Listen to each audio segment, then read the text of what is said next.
So this is the Antelope Valley Poppy Reserve here in Southern California. It's about an hour outside of LA. Hour and a half actually. And the view is amazing. It hasn't rained this much here in about 20 years. So what's happening is that there's a lot of seeds built up in the ground from the previous years. And we had so much rain this year. A lot of them are just blowing up this year. So it's like multiple years combined in one. And all along the road, there's just cars everywhere, people walking around, enjoying them. It's really pretty. It's really peaceful. It's quiet here. There's not a lot of going on, just a lot of bees and little insects and little animals running around through the flowers. It's so peaceful. It's one of the coolest things we get to do here in Southern California.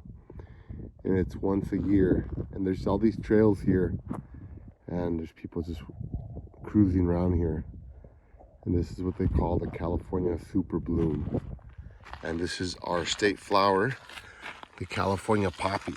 So this is what they make heroin and other like medicinal drugs we need for surgeries and dental surgeries and stuff like that. And it's a beautiful flower. It's our state flower. It's not very big if you look at the scale here. And there's a lot of insects feeding on them. So again, if you can come out and watch, it lasts about a month or two in the spring. This will probably be gone the next couple of weeks here in California towards the end of April. They might, actually I think I heard that they're gonna probably be around until June possibly. But from my experience, they only last about a month or two and then it's just dying off. So this is like the best time to see it till the end of the month. Alright, so here's the view from one of the top of the buttes here. And this is California, so you can see off in the distance there. It's really cool. They have these huge solar farms. You can see them glistening over there. And then right next to them, they have a huge wind farm. And it goes off way into the distance. It's real nice to see. And then you have all these beautiful flowers around you. And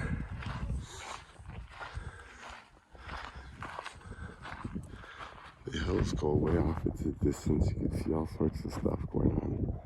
You can actually drive all around these hills. Most of them are empty. And there's flowers growing on all over them. Orange, blue, yellow, purple. Some areas are brighter than others. Very, very pretty. There's a lot of happy little animals running around. It's just kind of cool to see. So I come pretty often to see these poppies, and yeah, this is the best I've ever seen. This is really intense. Look at this. This is like millions. You could roll in this or something. Not that you would want to, because when you walk on them or you roll on them or whatever, it kills them for several years and they don't come back. So please don't do that. Just look at them. I'm looking at them from the side of the road. There's no trails here. And that's probably why they're so well preserved, because no one's walked on them. But this is just really, really intense. Look at these. Look at this. Man, this is a lot of poppies. I've never seen this many. And I lived here my whole life in California, and this is like really spectacular. Now I know what they mean by super bloom, and you can see it from space and all that. Yeah, this is pretty wild. This is a lot. It's really pretty. So this is another place you can also visit, another state park, the Arthur B. Ripley Desert Woodland State Park. And it's only 10 minutes driving, 7 miles from the Antelope Valley Poppy Reserve. So it's really close. And it gives you an idea of what it used to look like in this entire area. This entire area where the poppies are at used to have these scrubs and these Joshua trees. And what happened was the settlers came here and they mowed everything down basically, and they cut all the trees down so that grass would grow. They wanted grass to grow because they had wild horses here and they had ranches. And they were basically farmers, and then Mulholland came along, and he built the California Aqueduct, which flows right through here. It's maybe like, it's just over in the distance there a little bit, like a quarter of a mile. and it comes over from the Colorado. And basically when they were building it, they needed sand to build the concrete, kind of like the Romans. The Romans invented concrete. That's why some of the Roman structures in Rome and Italy and stuff like that still exist, because they invented concrete. So instead of using sand, they used to use volcanic rock. There's a lot of volcanic rock here, because again, this is California, so there's a lot of earthquakes, a lot of geothermal activity, there's volcanic activity. So they would grind up the volcanic rock, and then they'd make the concrete.